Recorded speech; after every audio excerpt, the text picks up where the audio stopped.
buenas tardes, buenas noches a la gente que nos está viendo en horario diferido. Somos el Instituto Bíblico Claretiano de las Américas y estamos ofreciendo este curso de formación continua, el Evangelio de Mateo, con el doctor Javier Picasa. Las personas que han estado participando, pues se darán cuenta de la importancia que tiene todavía este Evangelio y la novedad que resulta todavía de este evangelio para hoy en día, para nosotros que seguimos construyendo este reino de los cielos, ¿verdad?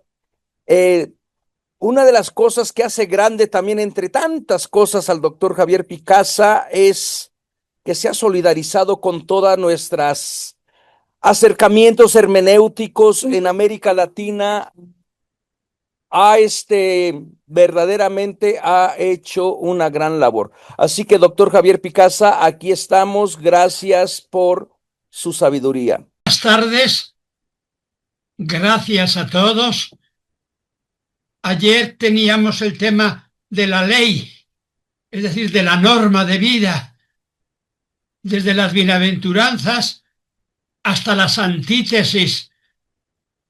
Habéis oído que se ha dicho yo os digo, el amor al prójimo, y terminábamos como de pasada en uno de los milagros de Jesús. Milagro verdadero era el haber dialogado con aquel centurión de Cafarnaún, de haber querido ir a su casa, de haberle dado su palabra, de haberle reconocido como persona.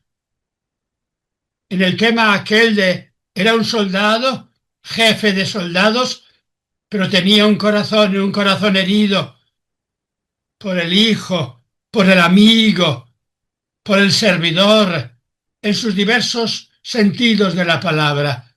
Y eso para Jesús, el amor era sagrado.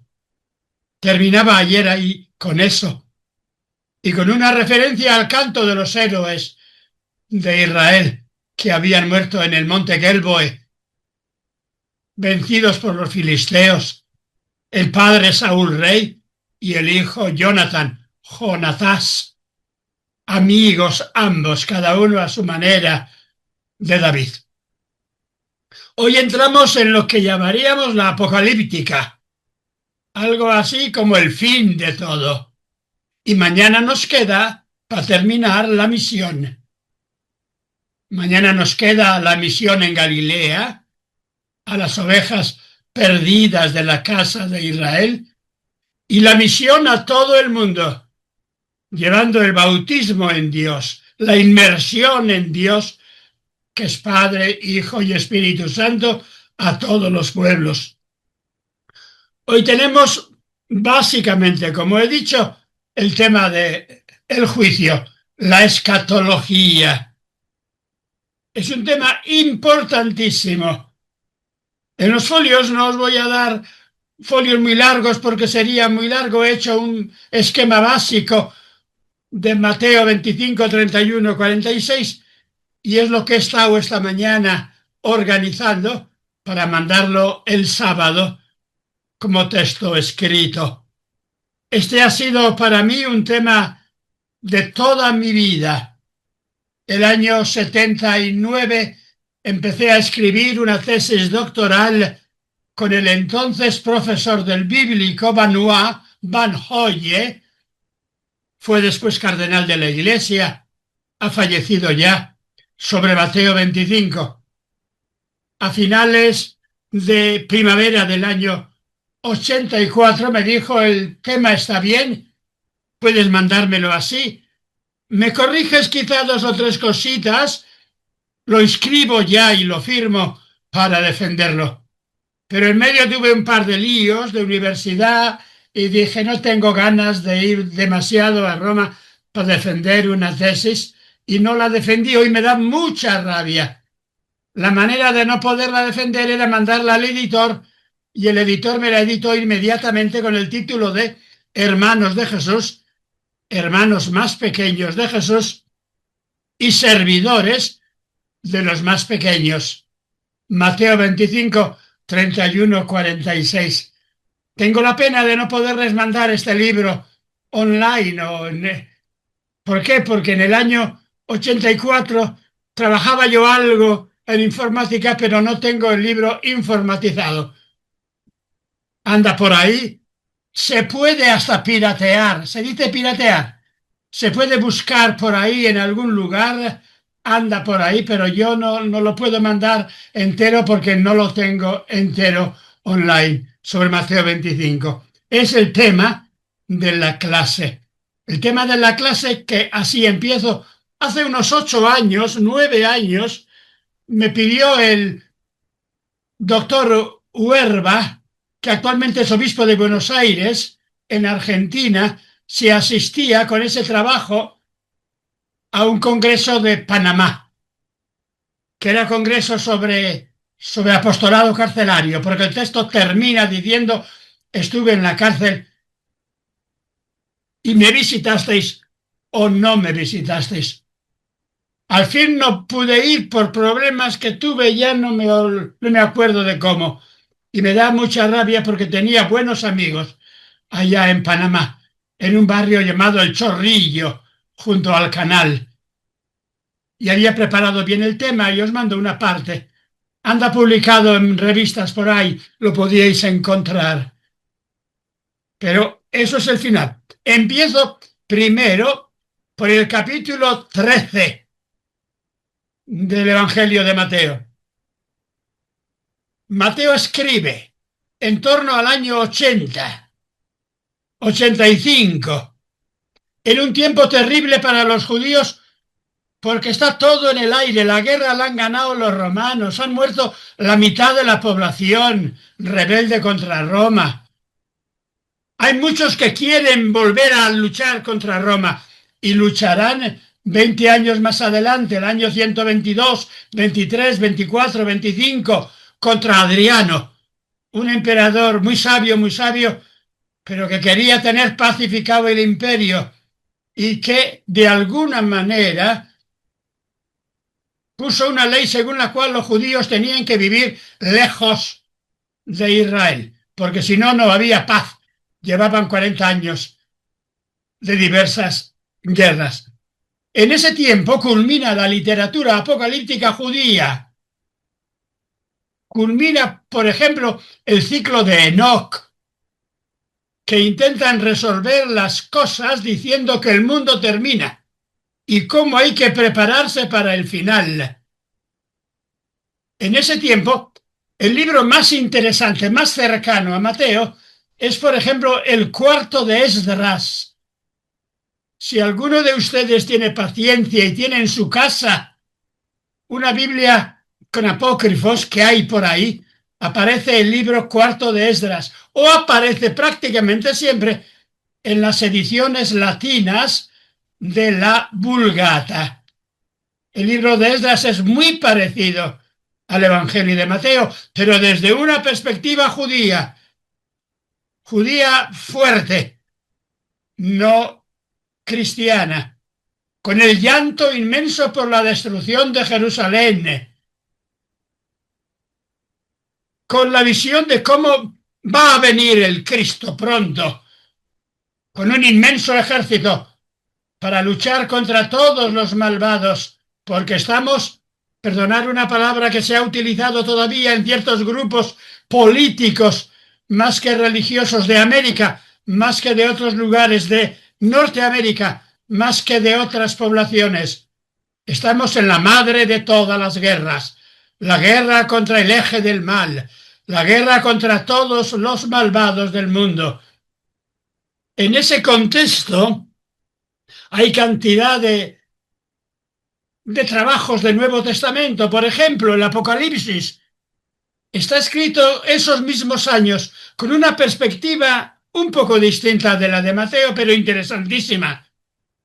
En ese momento se escribe la segunda carta a los tesalonicenses, que está admitida en el canon como una carta del grupo paulino, pero posterior, donde habla de la lucha en contra de los poderes del mal. ¿De qué impide que este mundo sea destruido? Porque hay un catejón, porque este mundo de grupos, tribus, naciones, imperios, ejércitos no se ha destruido, porque lo lógico es que nos hubiéramos destruido todos en guerra de españoles contra ingleses, de ingleses contra indios de Norteamérica, de españoles contra indios de Sudamérica, de Rusia en toda Siberia hasta Japón, de China. ¿Qué milagro hace que este mundo siga existiendo a pesar de las guerras de galaxias, de Apocalipsis Now, o mañana, o pasado mañana? A pesar de todo, sale el sol cada mañana y vivimos. Ese tema era importantísimo en tiempo de Mateo. Y Mateo escribe para una población judeocristiana que está amedrentada por el riesgo de fin de la historia. No sé si vive o si se ha muerto ya, un japonés norteamericano llamado Fukuyama, que escribió hace unos 25 o 30 años un libro titulado El fin de la historia. El fin de la historia es el capitalismo triunfante que va a dominar en el mundo entero, que está dominando ya, partiendo de Estados Unidos, pero no solo de Estados Unidos, sino de todo el grupo de naciones y de imperios que buscan solo mamón, el dinero. En Estados Unidos hay millones y millones que buscan la paz, la fraternidad, que buscan la venida del Señor Jesús en oración. Pero hay también grupos en medio mundo que están creyendo que hay que tener más armas para dominar a los malos y hacer, quizá, si nos descuidamos, una guerra final. Está ya el final de la historia decidido. Fukuyama decía que el final de la historia está decidido. Está decidido con el triunfo del capital. Está decidido con el triunfo de la industria de armamentos y de la fabricación de objetos de consumo. Está decidido por un mercado mundial al servicio de los poderosos. En este contexto escribe el Evangelio de Tomás. Escribe diciendo: tal como vamos, el mundo se destruye. Y tal como vamos, todos los comerciantes que comercian en dinero y que comercian con el hambre de los pobres, todos están condenados. La Iglesia no se atrevió a meter ese Evangelio de Tomás en el canon. Está ahí. Pues bien, en ese contexto voy a leeros los textos fundamentales de Mateo 13, que está tomado en gran parte de Marcos 4, pero con algunos añadidos y matizaciones importantes. Perdonad que lo lea por arriba para recordaros el tema. Mateo 13. ¿Qué es Dios? El Dios del Génesis era un plantador que había plantado un paraíso, ¿recordáis? Y había querido introducir al hombre en el paraíso. El Dios de las parábolas de Marcos y de Mateo 13, ¿qué es? Un sembrador. Siembra vida, siembra caminos, pero la siembra se puede estropear. Por tanto, lo más importante es que la siembra de vida que ha sembrado Dios la mantengamos, la cultivemos para bien. Pero inmediatamente se dice que esa siembra de Dios fue, perdonad si digo la palabra, aboleo. Aboleo significa no que siembran el maíz aquí al lado de mi ventana con muchísimo cuidado, agujero a agujero, con grandes máquinas, maíz transgénico para aviones de guerra, etcétera, bajo capital básicamente norteamericano. Dios ha sembrado a voleo. A voleo significa que como los antiguos sembradores llevan un zurrón de semilla y la echa al viento. Y cae parte de la semilla en los caminos y la pisan y la comen los pájaros. Cae parte de la semilla entre piedras y zarzales. Cae parte de la semilla en terreno bueno. ¿Qué diría un labrador? Imaginaos un labrador, padre de familia de cierta edad, que le manda al hijo mayor, vete al campo y siembra. Y cuando vuelve le dice, hijo mío, ¿dónde has sembrado? Pues hombre, como en 4 partes. Una parte me ha caído en los caminos, una parte me ha caído en campos de piedra pedregosos y secos, parte me ha caído entre zarzales, y yo creo que me ha caído también una parte en tierra buena. El padre, si es de Castilla, ¿qué hace con el hijo? Ven, hijo mío, y le da un cachete tal que lo hace caer en suelo. Eres un idiota. Estás malgastando mi trigo, mi semilla de maíz. Pues bien, Dios ha sembrado en todas partes. Ha sido bueno que Dios siembre en todas partes. ¿Soy yo buena semilla para colaborar con el Dios sembrador? ¿O Dios es un sembrador? Perdonad la palabra, idiota. Perdonad la palabra, que no tiene cuidado al sembrar, que malgasta la semilla, que vivimos en un mundo mezclado. ¿Quiénes son los buenos y quiénes son los malos? La semilla es la palabra. Nos ha dado Dios la palabra. La semilla es el amor. Ha sembrado Dios en nuestra vida a través de padres y familiares el amor.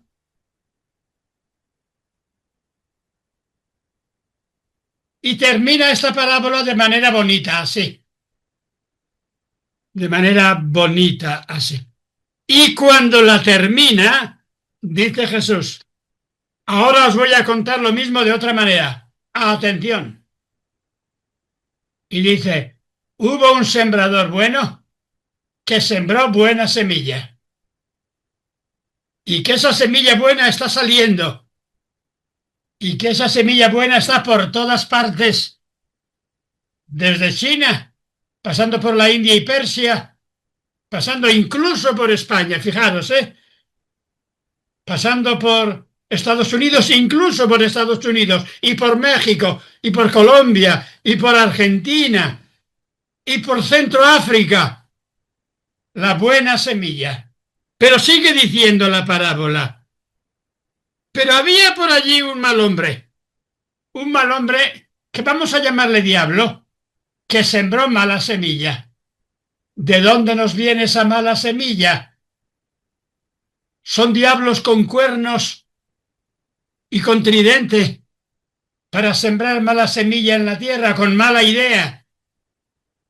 O esa mala semilla podemos ser nosotros mismos. Esa mala semilla es el mal deseo que llevamos dentro. El Evangelio de Juan, cuando se pone melancólico, dice todo lo que hay en el mundo es concupiscencia de los ojos, deseo de tener. Concupiscencia de la carne, deseo de aprovecharte de la vida y de gozar a costa de los otros. Soberbia de la vida, dominio de unos sobre otros. Eso lo repite de manera muy fuerte San Pablo en la carta a los Romanos capítulo 13 versos 8 y 9. Lo que hay en este mundo es amor, mucho amor bueno, pero mucho amor adulterado. Amor adulterado significa amor para aprovecharte de los demás. Amor para dominar el mundo y utilizar el amor como forma de esclavizamiento radical. Segundo, en este mundo lo que hay es búsqueda de poder. Lo que la gente quiere no es concordia, comunidad en fraternidad, sino que hay mucha humanidad que quiere poder, poder y poder. Poder por encima de los otros. Y el tercero es el dinero. Jesús resume estos tres poderes: amor adulterado, poder de imposición y mucho dinero. Jesús lo resume cuando se pone melancólico en el capítulo 6 de San Mateo, que no os he comentado porque me llevaría cantidad de tiempo. Escribí todo un libro sobre eso, que no sé si os lo mandé, pero lo voy a mandar a vuestra biblioteca, que se titula No podéis servir a Dios y a Mamón. Lo contrario a Dios es Mamón.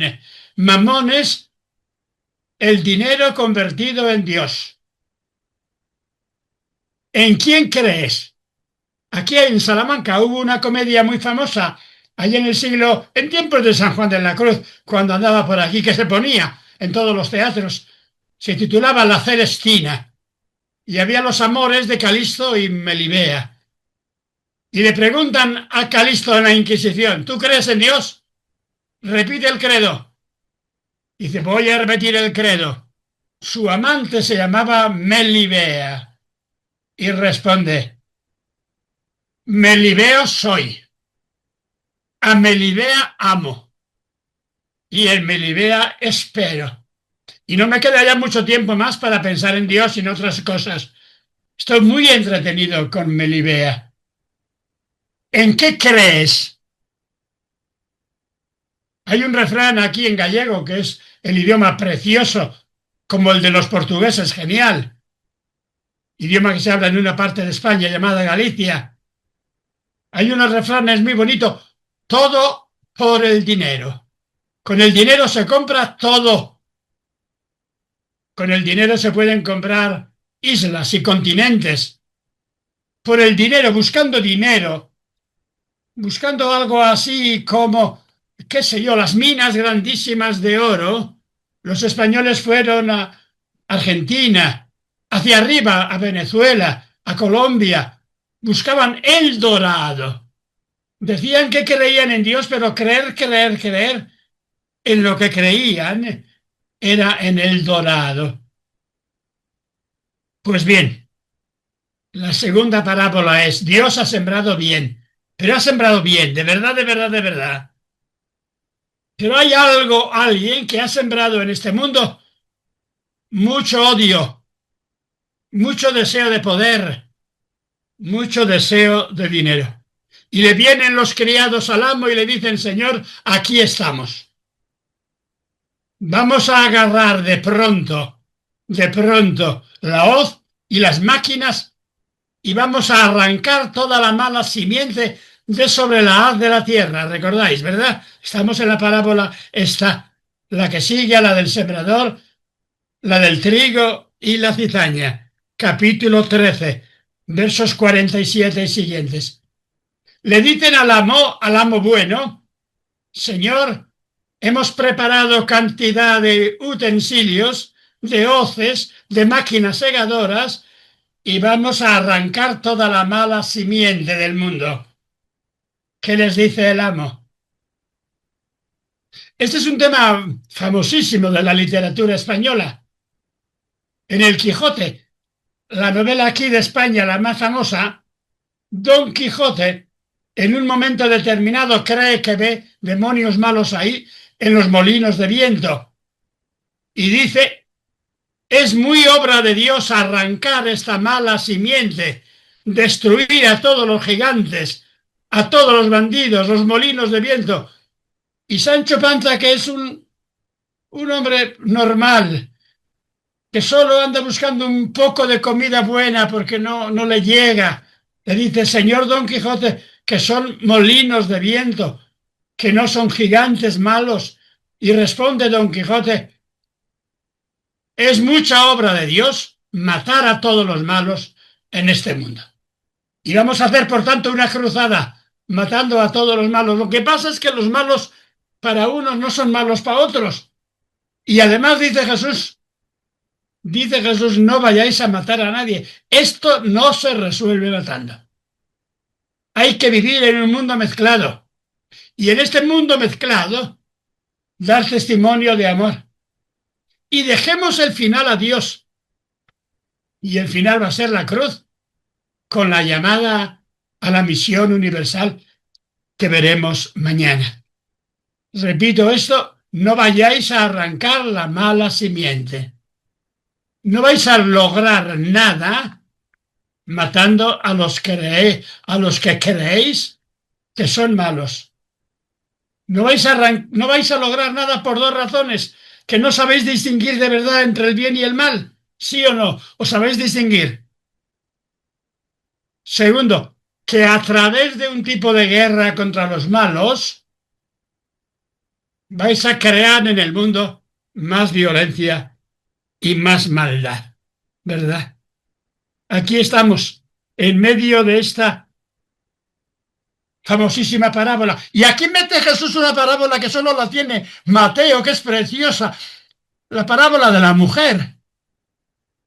Y le dicen, pero Señor, ¿cómo hacemos? Y le dice Jesús, os contaré una parábola. ¿Alguno de vosotros habéis visto a vuestra abuela, bisabuela o madre hacer pan, amasar el pan, tomar la masa de pan y echarle la levadura, levadura sintética o levadura del pan anterior, hacer trozos para hacer tortillas o panes?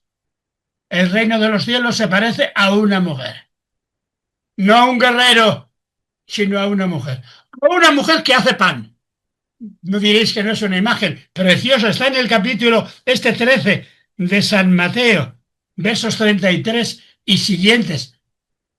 Es la buena levadura. Traer a este mundo buena levadura para que haya buen pan. Buen pan para compartirlo. Buen pan para celebrarlo. Buen pan para, en torno a ese pan, bendecir a Dios. Una mujer que amasa el pan, que lo divide en tres partes. Yo tenía un medio amigo hace mucho tiempo, Rey Soto, que escribía en castellano precioso y escribió una novela sobre esta parábola. Una novela preciosa. ¿Quién es esta mujer? Esta mujer que amasa pan. ¿Por qué hace tres trozos? Tres panes. Uno para la casa, otro para los primos y otro pan para los pobres que andan por ahí y llegan. ¿Por qué hace tres? ¿Serán el Padre, el Hijo y el Espíritu Santo? ¿Por qué hace tres y no un pan único? Porque el pan es para compartirlo entre todos. La levadura es bastante complicada, ¿eh? Porque una levadura, si te pasas mucho, estropeas la masa de pan, ¿sí o no?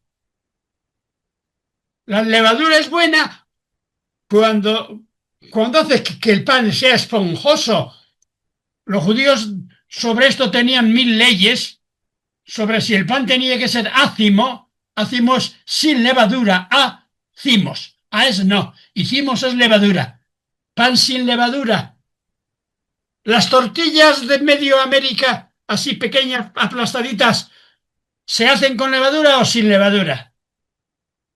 Mi abuela hacía dos tipos de pan: pan con levadura que sube una vez a la semana, y hacía tortillas aplanadas en la sartén, como los articuchos, o no sé cómo se llaman en diversos lugares, las tortillas, ¿verdad? Y es bueno también el pan sin levadura, pero el pan de levadura tiene unos valores especiales.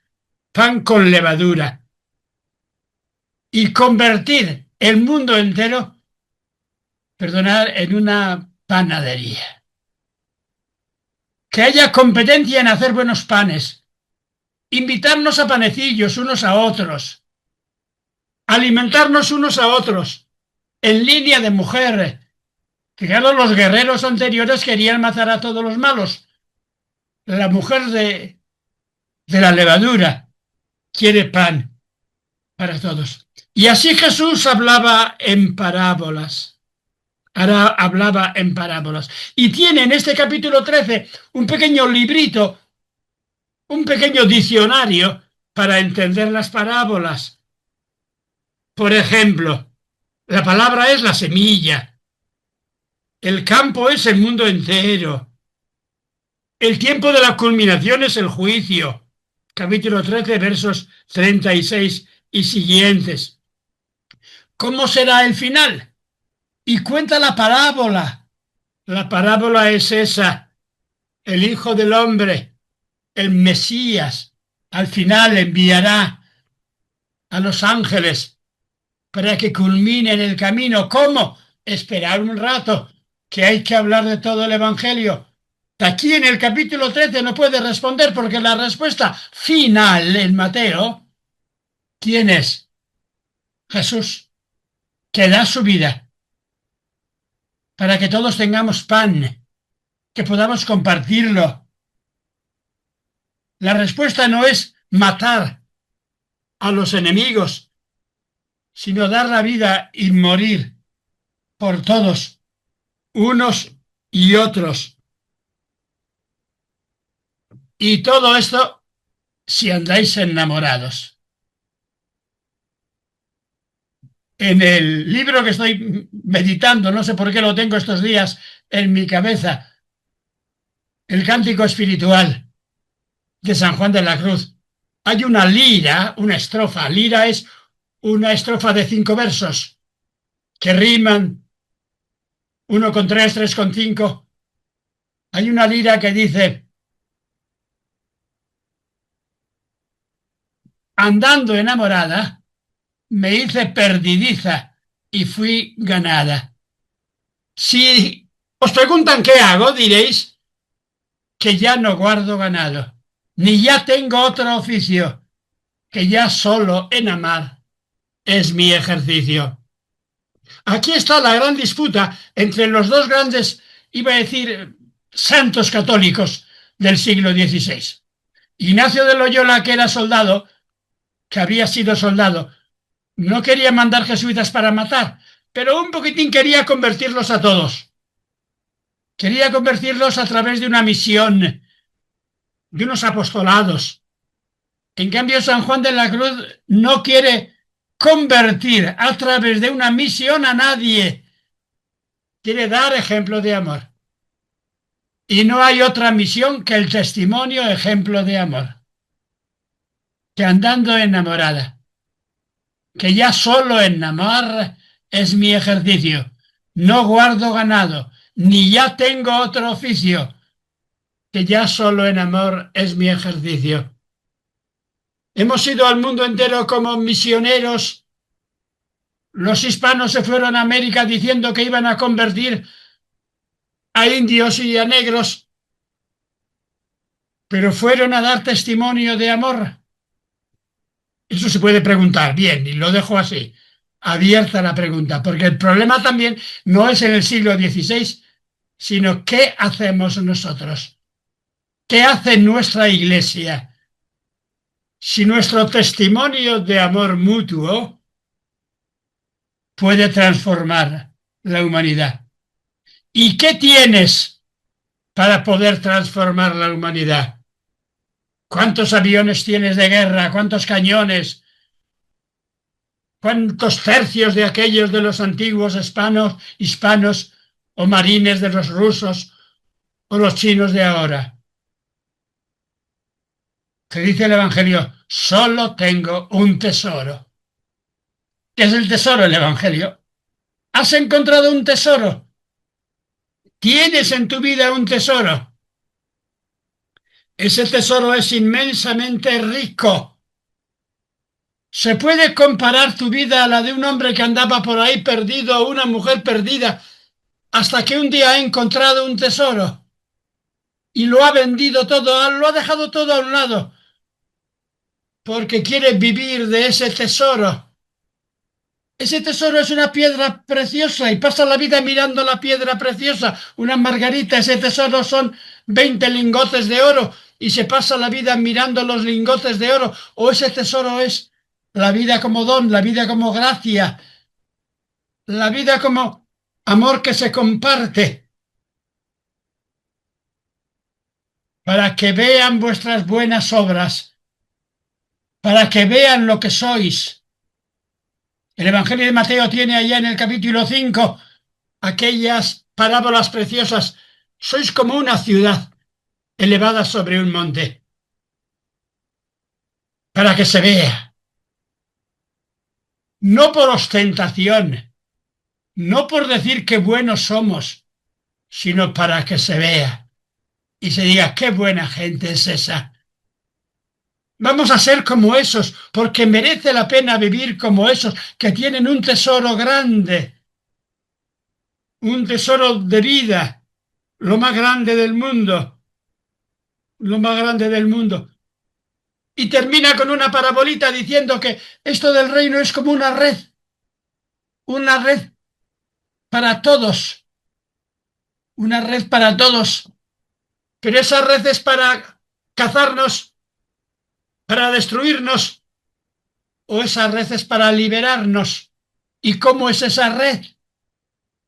En este sentido, el Evangelio de Juan al final parece, dicen algunos, que está retomando este motivo de la red. Pedro y los 7 compañeros suyos, eran 7 ya, no 12, en el capítulo 21 de Juan, van a pescar y no pescan nada.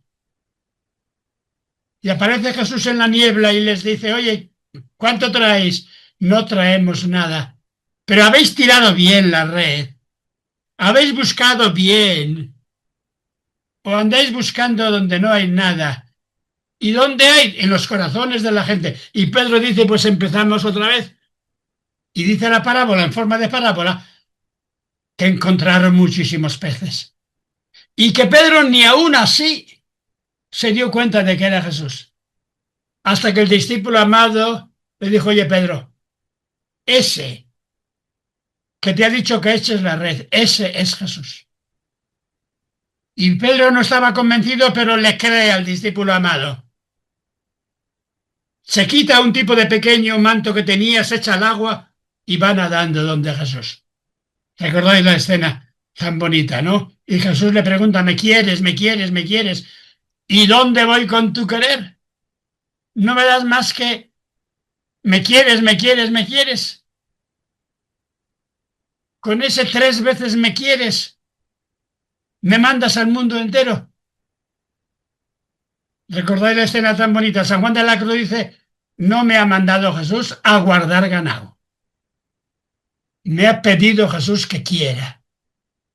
Y que queriendo, dando testimonio de ese amor fuerte, podemos cambiar este mundo. Esta es la primera parte. Voy a hacer la segunda, que sea un poquitín más corta.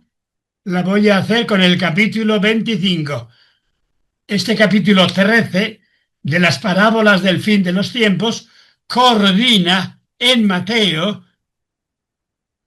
con el final del sermón escatológico. El sermón escatológico de Mateo es largo. Algo os dije ayer en el capítulo 23, donde empieza este sermón. El capítulo 24, que empieza hablando de signos del fin de los tiempos, que está copiando a Marcos 13 más o menos. ¿Cuáles son los signos de que estamos en el fin de los tiempos? Los signos de que estamos en el fin de los tiempos está en las armas atómicas, está en el odio y odio que hay en multitud de poblaciones, está en la injusticia de gran parte de la humanidad que pasa hambre. ¿Cómo podemos decir que estamos en el fin de los tiempos? ¿No nos habrá abierto una posibilidad, Jesús, para vivir como vivir en estos tiempos calamitosos y duros? Santa Teresa utilizaba aquí una palabra muy bonita, que era tiempos recios. No sé si hoy se utilizaría esta palabra. En aquel tiempo tenía mucha fuerza. Tiempos recios, necesita reciedumbre. En el Apocalipsis hay la hipomoné. Un amigo que tenía yo en Argentina, un grandísimo tipo, que tenía una escuela de Biblia llamada Parresía, se llamaba Juan Manuel, ¿verdad? González. que ha muerto hace 2 años, que todavía podéis encontrar cantidad de comentarios de él en diversos lugares del Google, ¿verdad?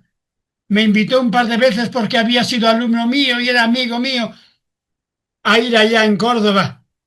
Y estuve junto al riachuelito de Córdoba que pasa por el centro de la ciudad en una escuela que tenía y me llevó a algún sitio cerca a dar clases por allá en no sé qué pueblos, en pueblos muy bonitos de la sierra de Córdoba. Se ha muerto hace un par de años, andaba mal de salud. Un grandísimo, grandísimo tipo y biblista, Juan Manuel González, que tenía una especie de portal digital llamado Parresía, Confianza, y que ponía muy de relieve la palabra hippomoné, mantenerse. Mantenerse significa vivir, no angustiarse, no dejar que la vida te destruya, no echar a un lado las tareas, asumir las tareas con sobriedad. También comiendo y bebiendo un poco, porque si no comes y bebes te mueres y no haces nada, ¿verdad? Sabiendo ayudar a la gente a vivir. Pues bien, de estas cosas sabía él mucho. Yo hoy os voy a coger para explicar solo el capítulo 25, no el capítulo 23, que es judíos, judeocristianos, el capítulo 24, las señales del fin del mundo, que es sobre todo la abominación de la desolación.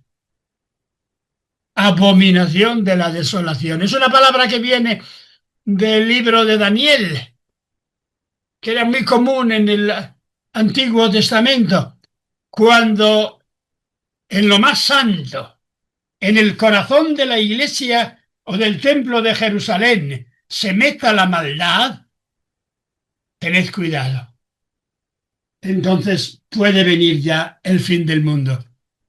La abominación de la desolación no es el mal en general, sino el mal de aquellos que se dicen y parecen dedicados a hacer el bien en iglesias, en gobiernos, no solamente en iglesias y en gobiernos, sino en la economía mundial. Utilizar los medios de este mundo que tenían que ser para bien, utilizarlos para destrucción. La abominación de la desolación, que se aplicaba al templo de Jerusalén. Cuando venga el templo de Jerusalén y se siente allí lo diabólico, entonces tened cuidado, huir a los montes, no resistáis con armas, amad y seguid amando. Dejo también eso, porque sería un tema largo de apocalíptica y seguro que habéis visto en otros lugares y momentos. Solamente os voy a explicar por encima el capítulo 25. Y el capítulo 25 es precioso porque resume Mateo lo fundamental en 3 parábolas con las que termina la vida pública de Jesús. Y después de las 3 parábolas, ¿qué queda? Queda Jesús. Queda Jesús dando testimonio. Queda Jesús muriendo por todos. Queda Jesús resucitando. Va a hacer 3 parábolas. Son escandalosas las 3, pero son preciosas. Capítulo 25, versículos 1 al 12-13. ¿A qué se parece este mundo? Repito, es una parábola, ¿eh? Una parábola hay que leerla desde el otro lado. Hay que leerla con un gran gozo y una gran libertad. Todo este mundo se puede parecer a 10 chicas, 10 muchachas, en lenguaje antiguo, 10 vírgenes que están esperando al novio. Claro, os podéis poner a pensar, ¿están las 10 esperando al mismo novio?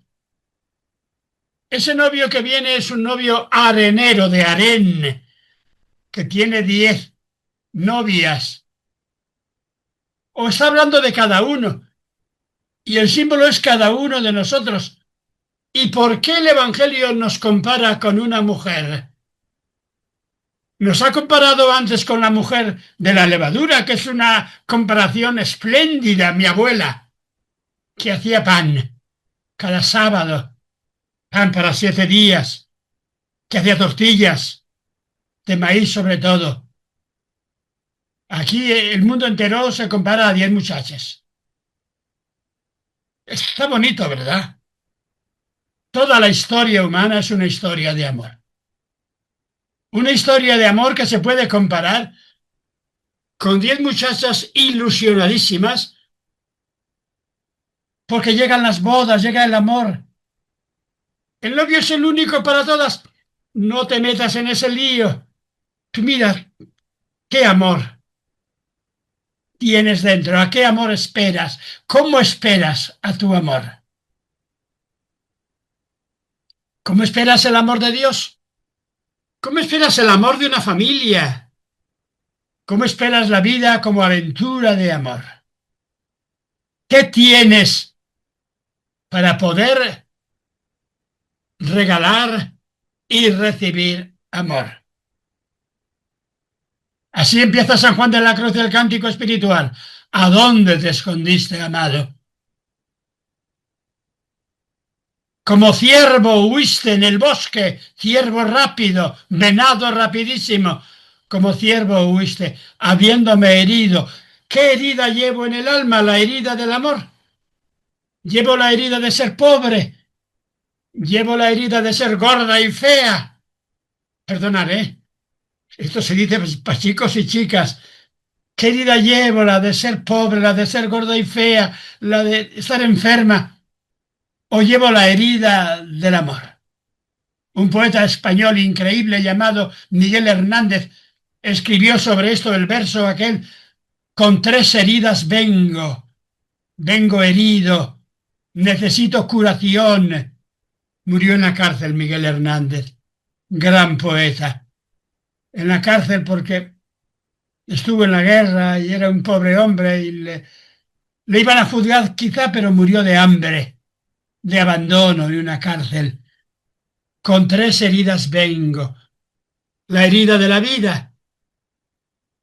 Vivir es tener una herida. La herida del amor. La herida de la muerte. Pues bien, tenemos a 10 muchachas que están esperando al novio. Y dice, esto es parábola, por favor. Y se hizo noche. Y el novio tarda. Y no llega. ¿Le has estado esperando todo el día en la plaza? Hay una película en España preciosa titulada Calle Mayor, que pone de relieve la calle mayor de Logroño, una ciudad bonita del Ebro, donde se pasean todas las muchachas en aquel tiempo, en grupos de 5, de 6, de 7, esperando a ver si viene algún muchacho y les mira y les saca del grupo, les lleva al baile. La imagen esa, la otra imagen es la de estar esperando trabajo en el campo, en otras parábolas, ¿verdad? La de los trabajadores de la 7ª hora. Estás esperando y te mueres. Te mueres esperando. ¿Algunos recordáis aquella comedia de Samuel Beckett? Un escocés, no, un irlandés genial, que escribió una obra de teatro titulada ¿Esperando a quién? A God, a Godot, al diosecito. Están esperando dos al diosecito, a ver si llega. Y discuten, a ver si llega. Y parece que no llega diosecito Godot, el dios pequeño, diosecito. Las 10 esperando y se duermen y mueren. Y parece que llevamos siglos y siglos. La gente muere y no llega el amor. Una parábola impresionante hasta que en medio de la noche, cuando están todas dormidas, se oye una voz levantaos que ya llega el novio. Y llega, y se levantan, y van a encender la lámpara, porque al novio se le espera con una lámpara en la procesión de lámparas del matrimonio. Repito, esto aparece el tema este en algunas catacumbas y en dibujos antiguos. Una procesión de muchachitas esperando al novio con la lámpara encendida en las catacumbas o en otros lugares. Pero resulta que de las 10 es parábola. Había 5 que eran prudentes y 5 que eran un poco abandonadas, necias. Y las prudentes habían guardado en las alcuzas, no sé si la palabra alcuza os suena en el castellano de América. Alcuza es una especie de, como diríamos, de pequeña vasija hecha de latón o de cobre, donde se tenía el aceite en las casas. Todavía en esta casa hay una alcuza, es una palabra árabe, que es una especie de, no jarrón, sino una especie de jarra, no de cristal, sino de latón, para tener el aceite. Cuando vas a freír unos huevos, a freír una tortillita, tenían aceite en las alcuzas, venían preparadas. Y las otras 5 no tenían aceite. Y entonces, las que tenían aceite van a entrar a las bodas. ¿El aceite qué es? El aceite es la esperanza, el aceite es la luz, el aceite es el amor, el aceite es la vida. Y las otras 5 les piden, dadnos aceite, una partecita solo para poder entrar. Y les dicen, no os podemos dar aceite, no llega para todas. Haber sido cuidadosas. Esa respuesta es horrible, ¿eh? Es una respuesta poco cristiana, pero es una respuesta de parábola. En el fondo, cada uno culmina su vida él, y nadie puede salvarse por ti. El final del Evangelio será Cristo ha muerto por todos, ¿eh? El final del Evangelio será el Cristo de la cruz y de la resurrección viene a traer aceite a todos, la lámpara, para esperar y culminar las bodas. El tema es, ¿qué tenemos mientras esperamos la llegada del novio? ¿Qué es el amor? Yo no espero al novio, dirá el macho, yo ando buscando por ahí lo que me salga. Puedo comprar mujeres. Estos días en España estamos un poco tristes porque hay un cantante al que yo no le tengo mucha simpatía, pero tiene mucha fama. A lo mejor hasta habéis oído hablar de él, un tal Julio Iglesias, que era un gran cantante. Y le han sacado ahora unas acusaciones muy grandes diciendo que en su casa allá en Miami utilizaba a chicas ingenuas a las que les pagaba más o menos para aprovecharse de ellas dándoles un poco de aceite. Todavía no se ha dado sentencia, pero estamos un poco nerviosos. Es que todos somos así. O hay mucha gente que es honrada, que no roba, que no utiliza a las muchachas, que no hace guerra para conquistar a los demás. Pues bien, tened cuidado, cada uno, tened ese aceite. Tened ese aceite. Sabiendo que la parábola se puede contar también de otra manera, ¿eh? Se puede contar con que viene el novio y dice, a ver las que no tengan aceite, que vengan acá, que yo doy aceite gratis para todos. Y hay fiesta para todos. Pero al mismo tiempo la parábola tiene que decir, ten cuidado. Ten cuidado sobre todo si eres una persona importante, si tienes medios, si tienes dinero, si tienes poder. Veremos en la última parábola que Jesús rehace todo esto y en vez de poner ¿tienes o no aceite?, dice: tuve hambre contigo, tuve sed, estuve desnudo, fui extranjero que me utilizaron todos, andaba enfermo en la cárcel. Y Jesús le dice: tú eres mi hermano, tú eres yo soy tú. Estamos viendo cómo las parábolas tenemos que verlas unidas, ¿eh? La parábola esta del aceite, el alcuza, cada uno buscar el buen aceite para compartirlo, sobre todo si tenemos posibilidades y medios, sobre todo si somos de un tipo de clase que puede ofrecer a los demás algo. Si vivimos en un contexto de iglesia donde nos podemos dar algo, compartir algo. Segunda parábola, capítulo 25, versos 14 hasta el 30. Es durísima esta parábola, todavía más dura,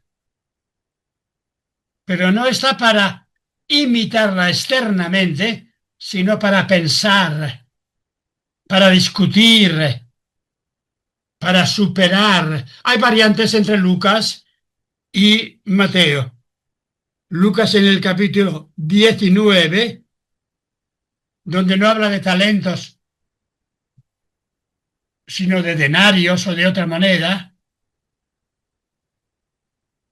y la versión de Mateo. La versión es esta, una versión durísima, un reyezuelo de aquellos que había entonces, y todos los lectores están riendo. Este está hablando de la familia de Herodes, que son los reyezuelos de todo esto, de todo el oriente allá entre casi Armenia y Egipto. La familia de Herodes había hecho reinos y reinos por allá, y cada uno de ellos estaba discutiendo con los hermanos a ver de quién era la herencia, entre Herodes Antipas y los demás Herodes. Pues bien, hubo un hombre rico que fue a Roma, a la capital, para que le dieran el reino. Repito esto porque es sabrosísimo, ¿eh? Tuvo que ir a la gran capital con dinero para entrevistarse con Tiberio, o para entrevistarse con quién, con Vespasiano, para ofrecerle grandes cosas a Vespasiano o al otro, para ver si me pone de rey de aquí. Es decir, en España hay 7 u 8 personajes que andan alrededor de a ver si el señor Trump, que es de los que manda, me mira con buenos ojos y me apoya mi candidatura y puedo ganar las próximas elecciones, o me puede él poner de rey de este territorio.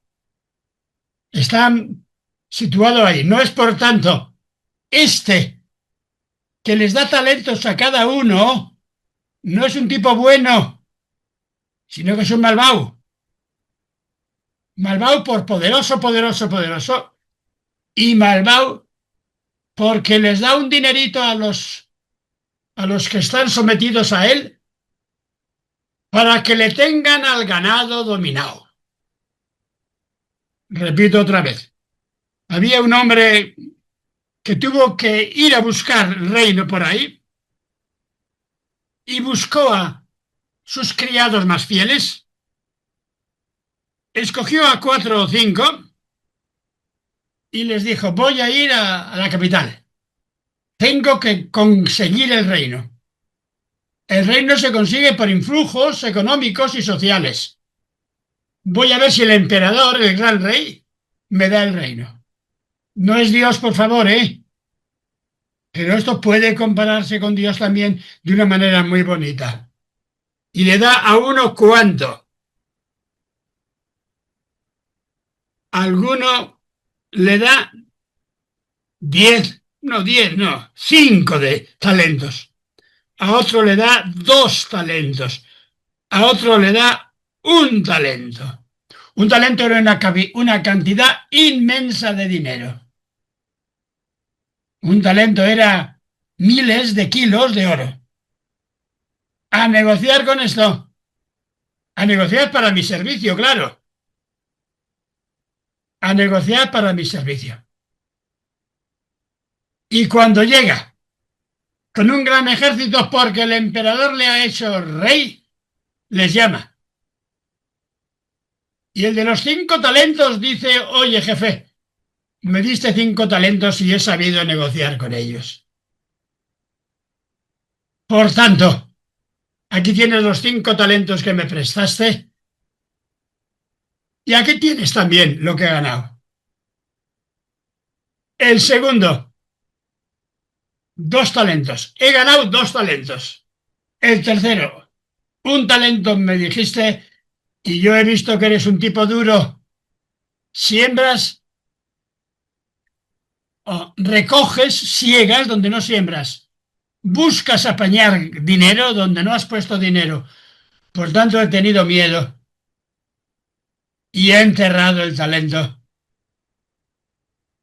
porque lo iba a perder. Y aquí lo tienes, es tuyo. Entonces, este reyezuelo que viene consiguiendo el dinero que necesitaba y siendo rey, al primero le dice, vamos a gobernar.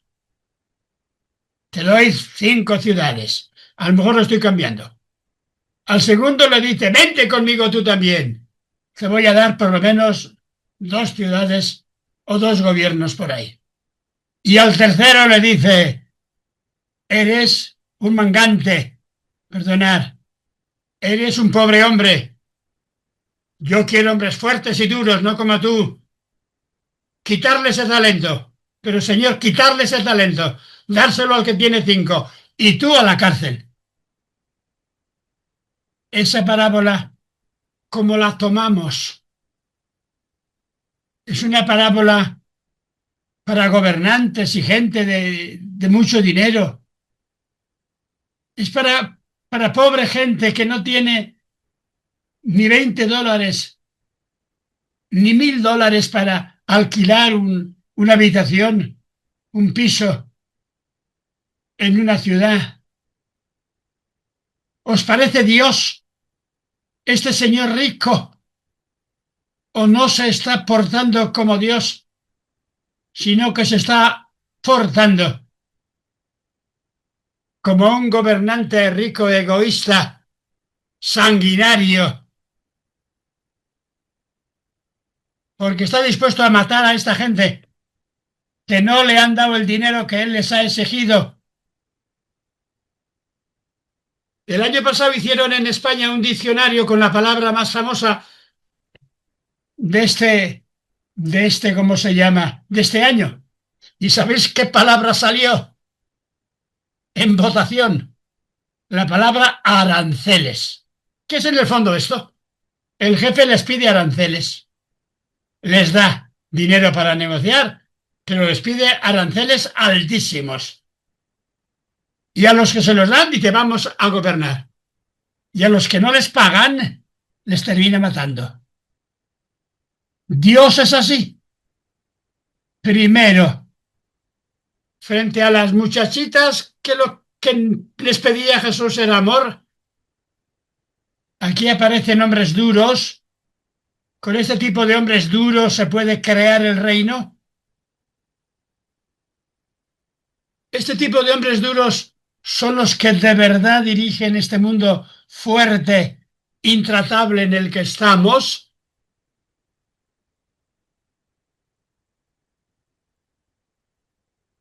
Y vamos a suponer que Pedro le responde: Jesús, pero no nos has aclarado la parábola, dinos cómo va a pasar las cosas. Y Jesús les diría: esperad un poco que me queda la última parábola. Y esta a lo mejor os ayuda a algo. Espera que queda mi vida. Porque todo esto lo dice Jesús antes de morir. Y la respuesta a esta parábola está en la vida, en la muerte, en la resurrección y en la misión de Jesús, que veremos mañana. Repito esto, ¿eh? Hay que leer el Evangelio entero y ver cómo las parábolas nos sitúan ante el mensaje de Jesús. Y ver cómo hay parábolas que son piadositas y parábolas duras y fuertes, como esta de: a las pobres muchachas esperando amor se les puede mantener a la puerta fuera en el frío sin darles nada. ¿Por qué? Porque han tenido miedo, porque no han sabido. O podemos terminar la parábola de otra manera. Vamos a ver. Imaginaos que hay un cuarto tipo o un quinto que viene a todo correr y le dice al amo: amo, me diste 4 talentos. Yo intenté por todos los medios sacar algo, pero no he logrado nada. No solamente no he logrado nada, sino que he perdido lo que tenía y tengo deudas. Y mira por allí, por la colina, están llegando a todo correr aquellos a los que debo dinero y te lo van a pedir a ti. ¿Cómo respondería a este el Señor? El Señor duro respondería: matadle a este inmediatamente, y encima viene a contarme esto. ¿Qué respondería Jesús? Respondería: yo asumo tus deudas, yo pago tus deudas, perdona nuestras deudas, todas. Así lo pide el Padre Nuestro, que está en el Evangelio de Mateo. Eso sí que va a misa. En el Evangelio de Mateo: perdona nuestras deudas como nosotros perdonamos a nuestros deudores. Es un Padre Nuestro duro, ¿eh?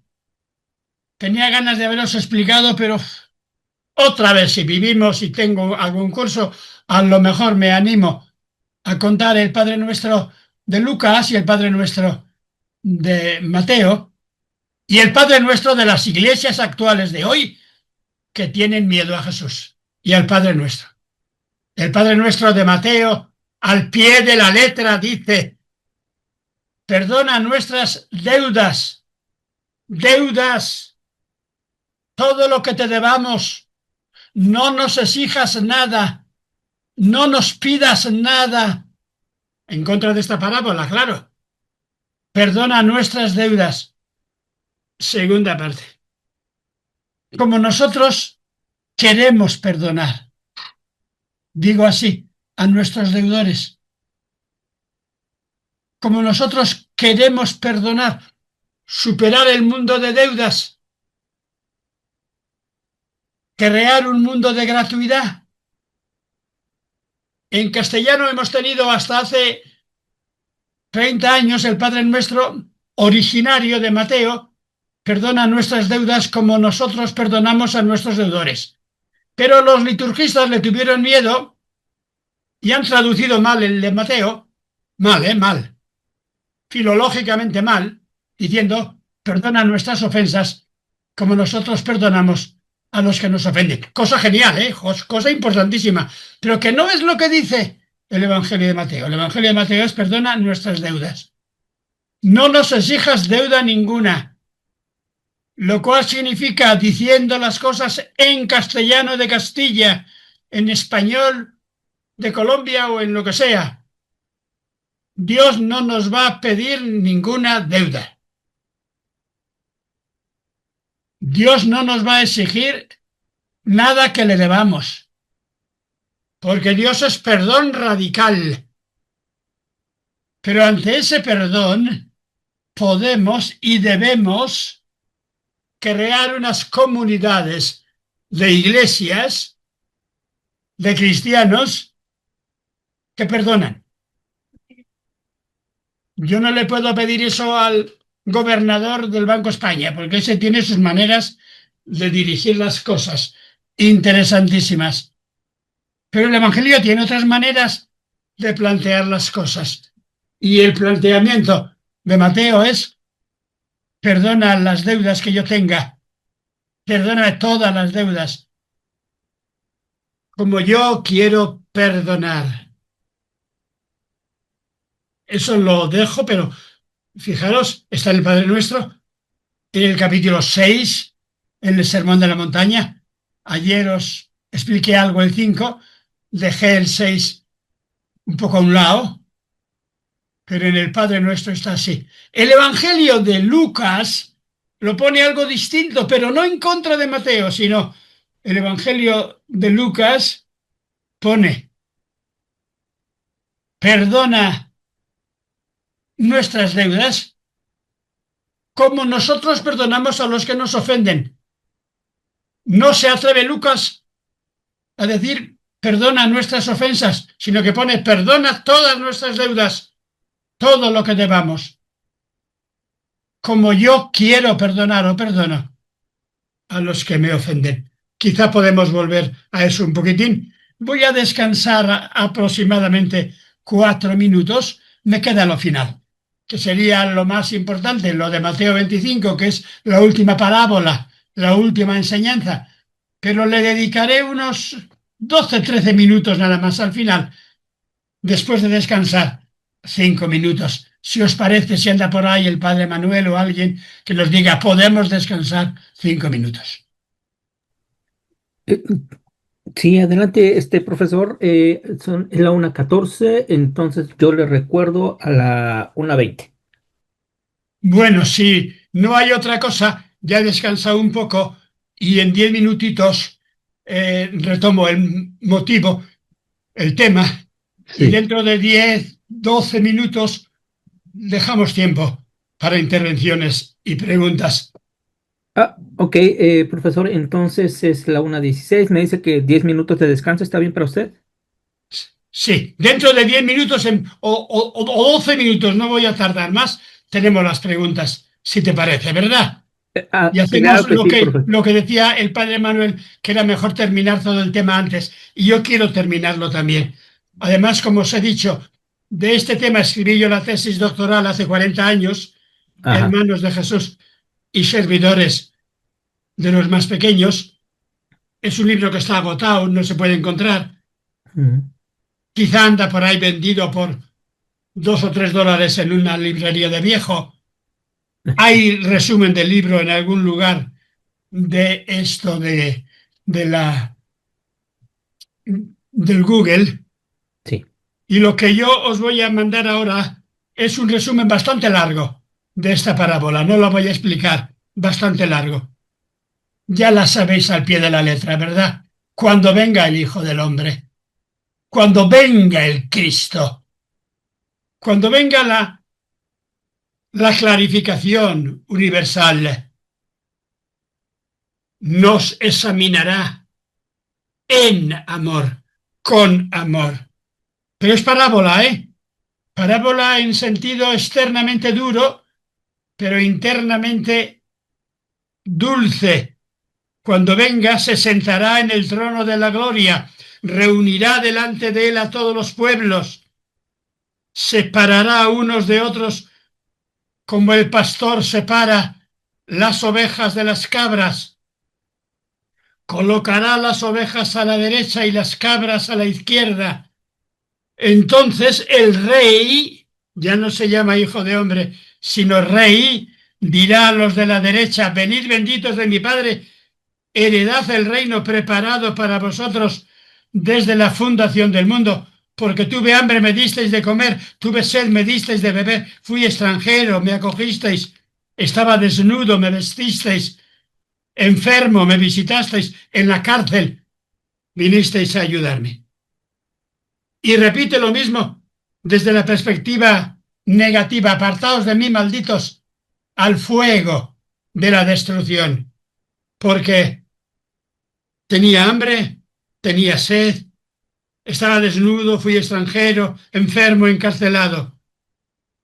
Este pasaje responde el esquema fuerte de la ley judía, con buenos y malos, derecha e izquierda, con un juicio final.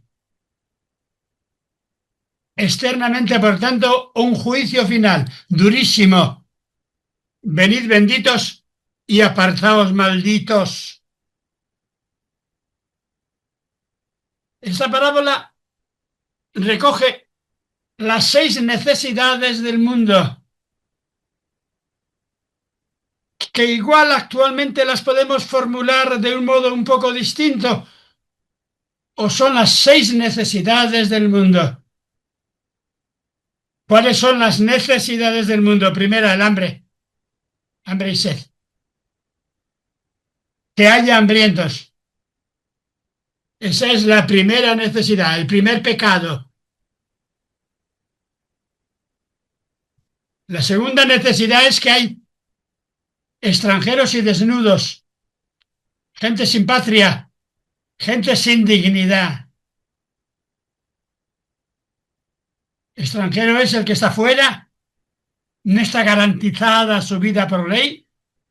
Desnudo es prácticamente lo mismo. Desnudo es el que no tiene protección legal, jurídica, humana, familiar, social. Desnudo.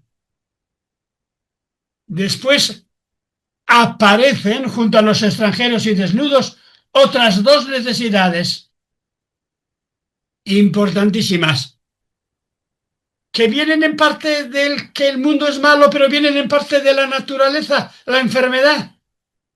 Hay enfermedades que vienen también de falta de cuidado, de falta de hospitales, de falta de medios de sanidad. Y la cárcel. ¿Por qué pone la cárcel cuando es necesaria la cárcel para que la sociedad pueda vivir en paz? Os dejo el tema abierto. Os he dicho antes que me había invitado a Panamá, Cuerva, obispo actual de Buenos Aires, a un congresito que hubo sobre esto hace unos 10 o 11 años y no pude ir al final. Lo de la cárcel es durísimo. Los males del mundo culminan en la cárcel. La cárcel es signo del infierno, que es un tipo de cárcel. Hay otras necesidades más importantes que estas. Imaginar otras necesidades, por favor. La angustia interior, eso forma parte de la enfermedad. ¿Qué otra necesidad? Os voy a contar un cuento. Hay 6 necesidades. En la Biblia normalmente se suelen poner 7 obras, 7 necesidades. Y en la Edad Media, entre el siglo XIV y el XVI, discutieron teólogos y mucha gente que había que añadir una obra nueva para que fueran 7. Y había 2 obras, una convencía más a unos y otra a otros. Una obra séptima, ayudar a muchachas abandonadas para casarse, tener familia y para vivir en libertad. Por tanto, la séptima obra sería ayudar a las muchachas, mujeres, en servicio social, económico, para que pudieran tener familia, trabajo, dignidad. Y otra obra, enterrar a los muertos. Y triunfó la de enterrar a los muertos. Y desde el siglo XVI, en las obras de misericordia, que se han llamado corporales, mal llamadas corporales, son humanas, hay estas obras: dar de comer, dar de beber, acoger al peregrino, vestir al desnudo, acoger, curar al enfermo, acoger, animar al encarcelado y enterrar a los muertos. Esa obra final, enterrar a los muertos, es buenísima, importantísima, pero no forma parte de las obras clave que Jesús puso. Enterrar a los muertos es orar, es ayudar a acompañar en oración a vivos y difuntos. Y además, las iglesias añadieron 7 obras de misericordia llamadas espirituales, que son enseñar al que no sabe, dar buen consejo, corregir al que yerra, etcétera. No voy a discutirlas. Las he puesto en un libro que tengo, que sí que os lo voy a mandar, creo que no lo mandé, que lo escribí con un compañero llamado Pagola, gran teólogo de allá, del País Vasco de España.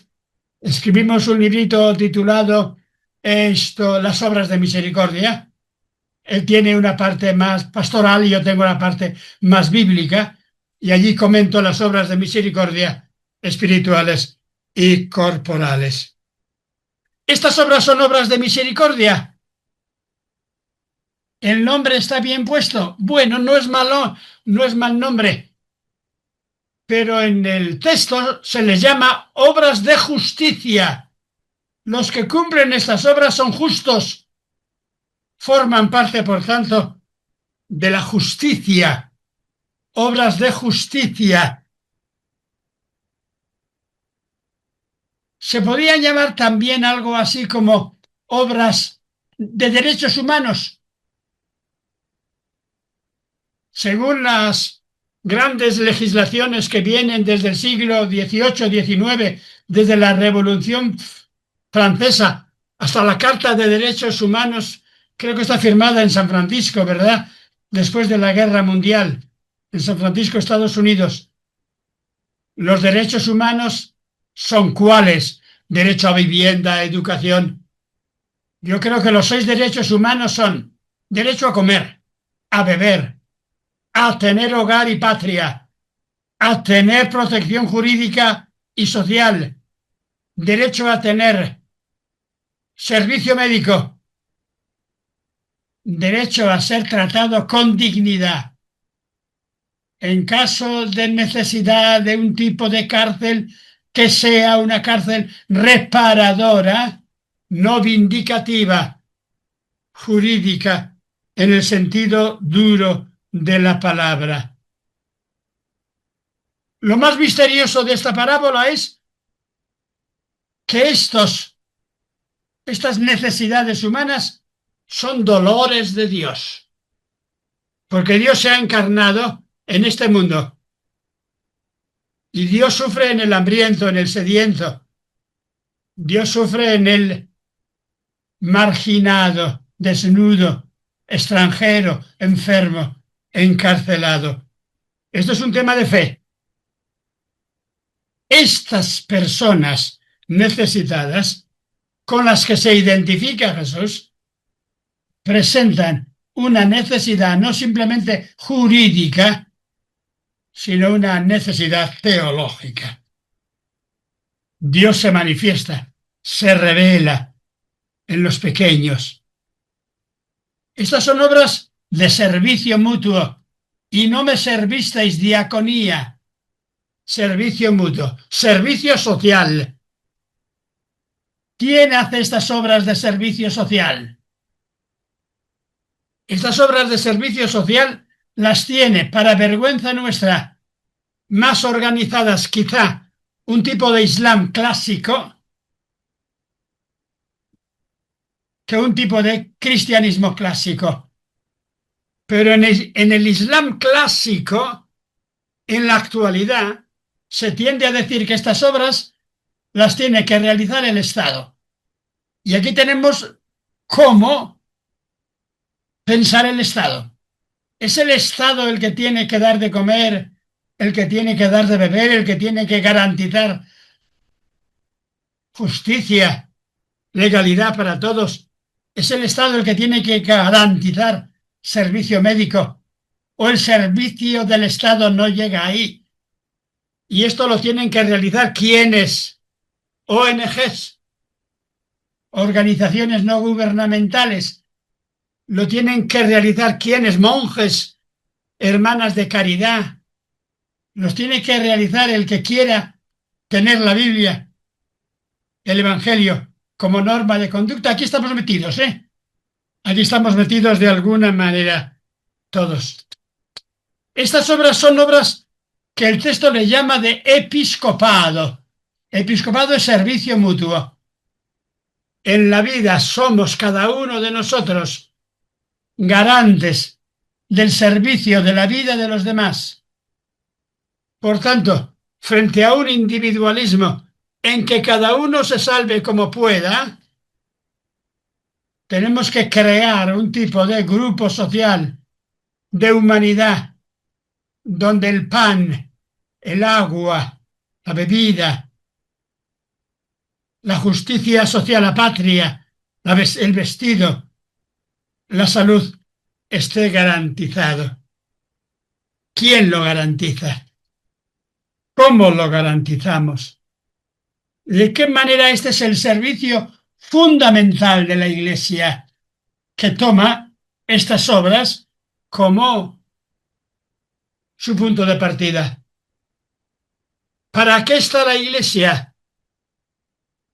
La Iglesia de los compañeros y amigos de Jesús está para celebrar, fundamental, para celebrar la Eucaristía, para perdonar pecados, para educar en la fe, para visitar a enfermos, para acompañar a encarcelados. ¿Cómo lo hace? ¿De qué manera?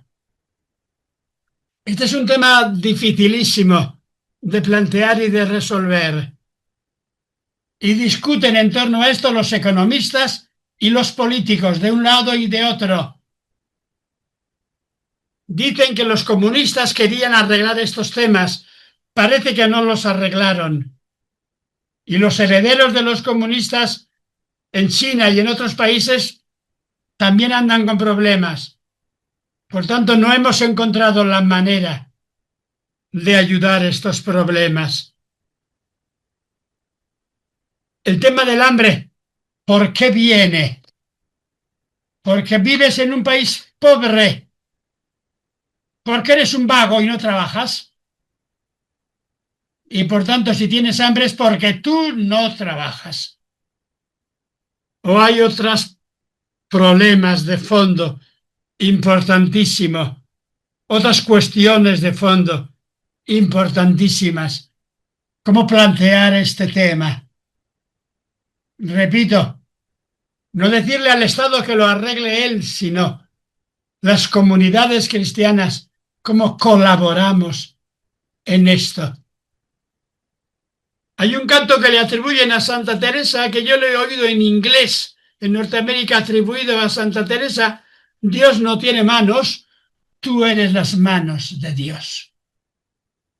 Dios no tiene pan, tú eres el pan de Dios para los demás.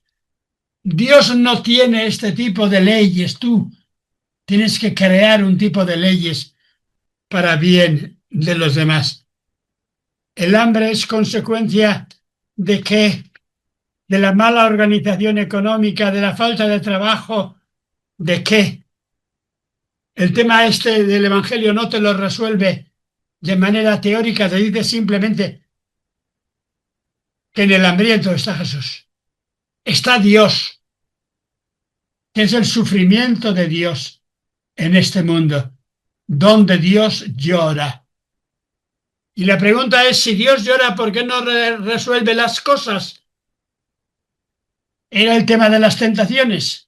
Le dice el diablo a Jesús: da de comer a todos, de esta manera, como yo te digo. Y esa manera de dar pan no es de Dios, sino del diablo. Y el diablo le dice a Jesús: toma el poder en el mundo entero. Y Jesús le dice: yo no he venido a traer el poder, pero tómalo. Toma tú el poder, hazte gobernador del mundo entero y arregla todos los problemas. Y Jesús dice: para eso estáis ahí. Y yo he venido. Yo he dado la vida, me han matado. Por buscar una respuesta distinta. Fui extranjero, ¿de dónde viene el ser extranjeros? No me acogisteis, sinagogein.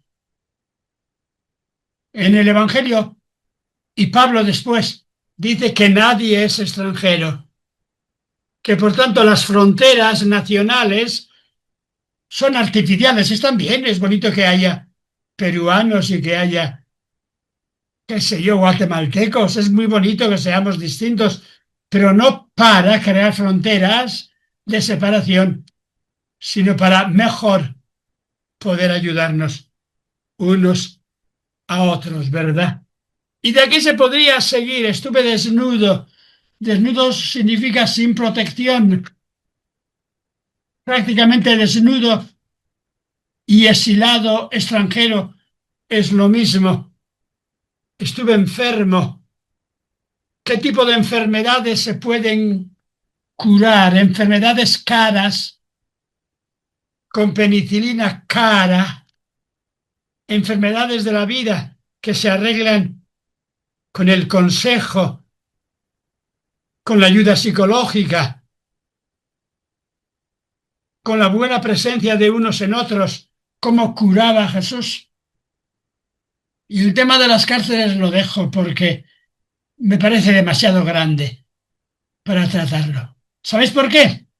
Porque en tiempo de Jesús apenas había cárceles.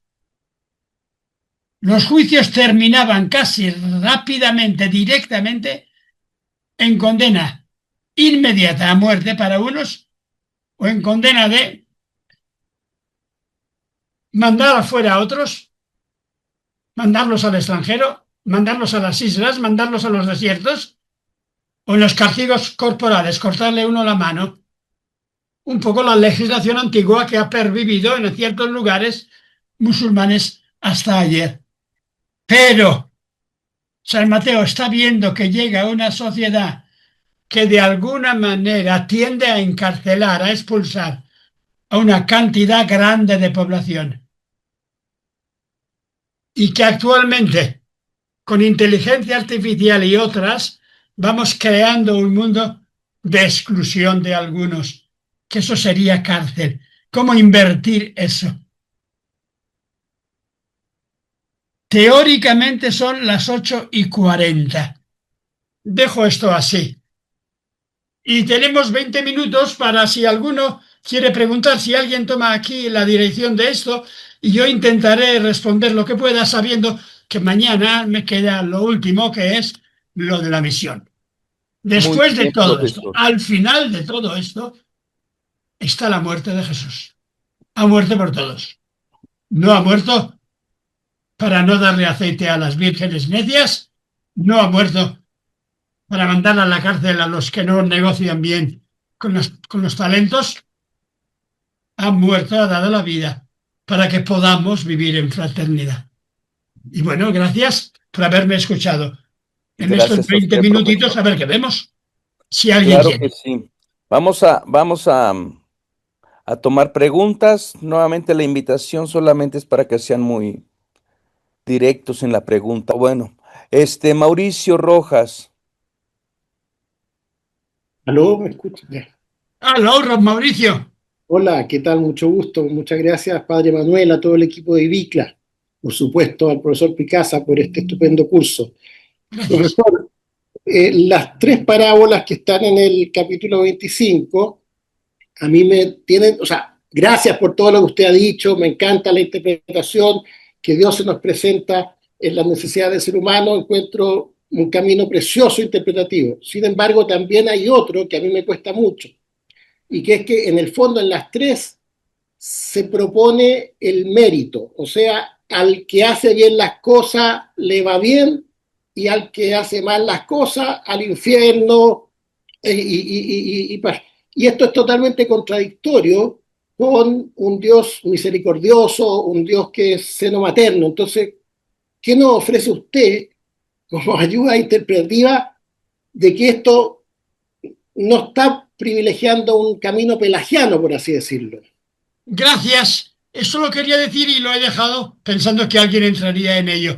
Dejo la parábola de las vírgenes, que bueno, es más fácil de resolver. Dejo la parábola de estos servidores que han sacado mucho dinero con dinero al servicio de un rey ambiguo, ¿verdad? Muy, muy ambiguo. Y me quedo con el final. Y tenemos un armazón de buenos y malos, ovejas y cabras. Una razón de bienaventurados vosotros, venid benditos de mi Padre, y un armas donde dice malditos vosotros, id al infierno.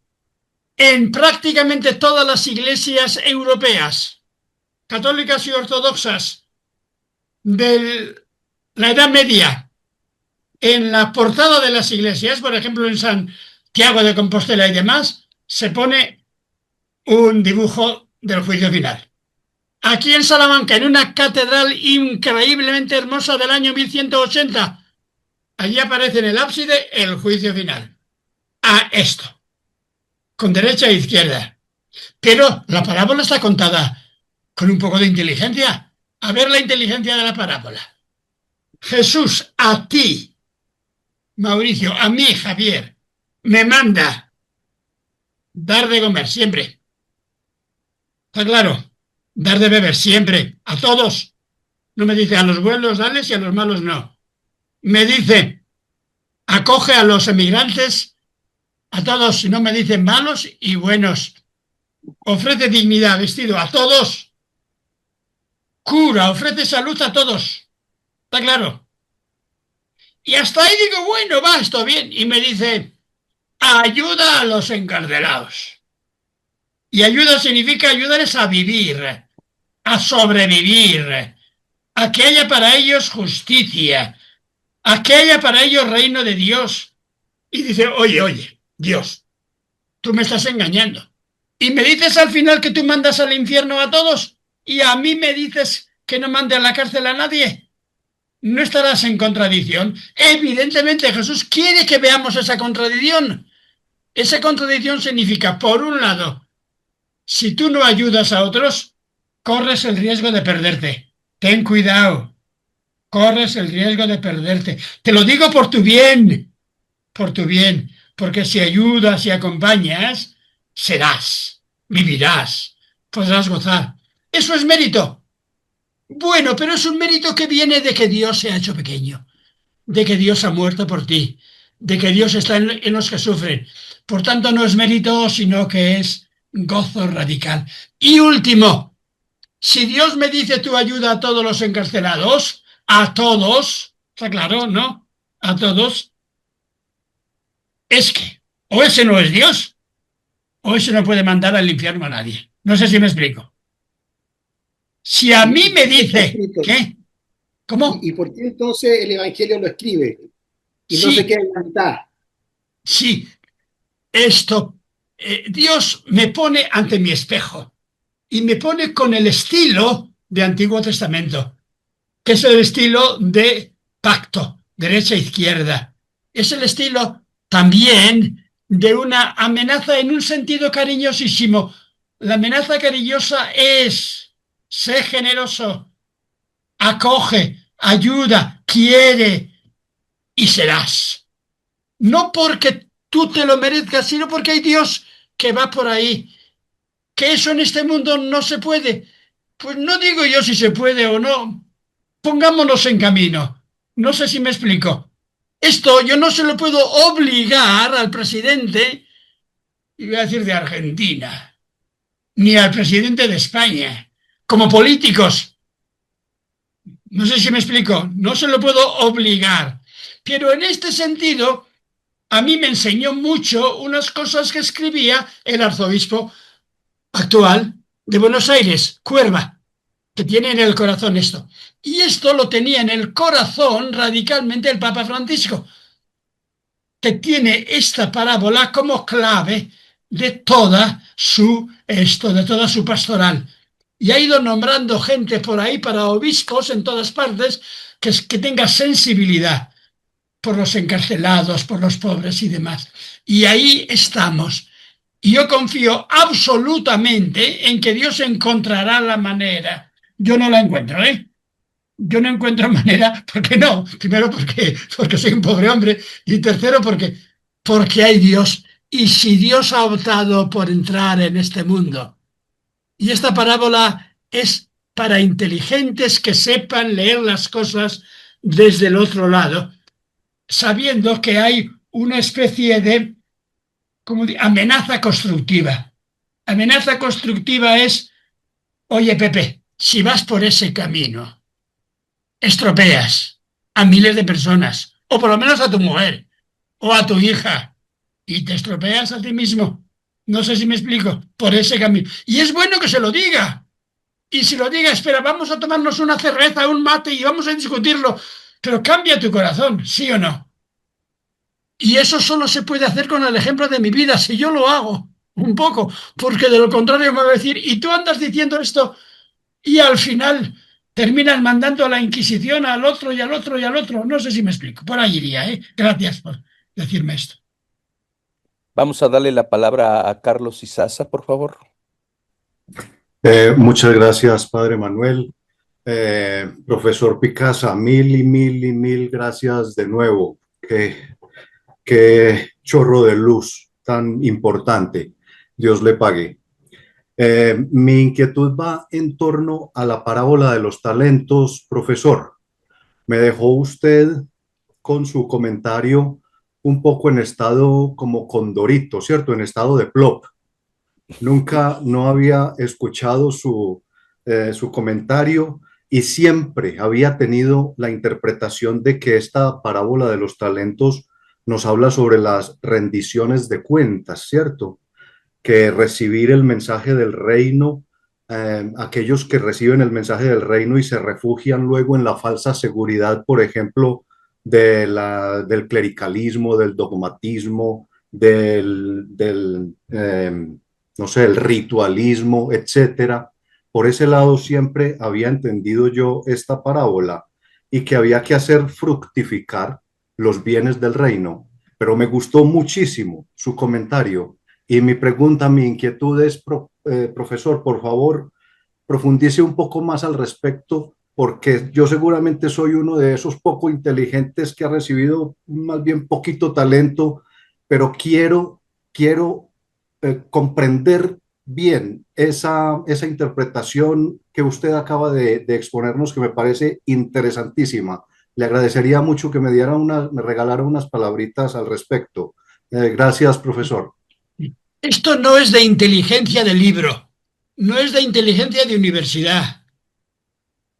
Me atrevo a decir una cosa, he enseñado 35 años en una universidad de élite y, esto no se lo digan a nadie, el lugar donde he encontrado más idiotas por metro cuadrado, incluido yo, es la universidad.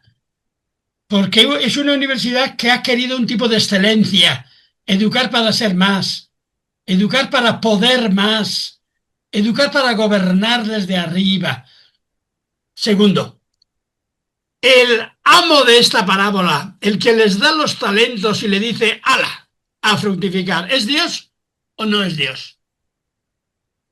Los ricos y los grandes quieren decirnos que es el rey de España.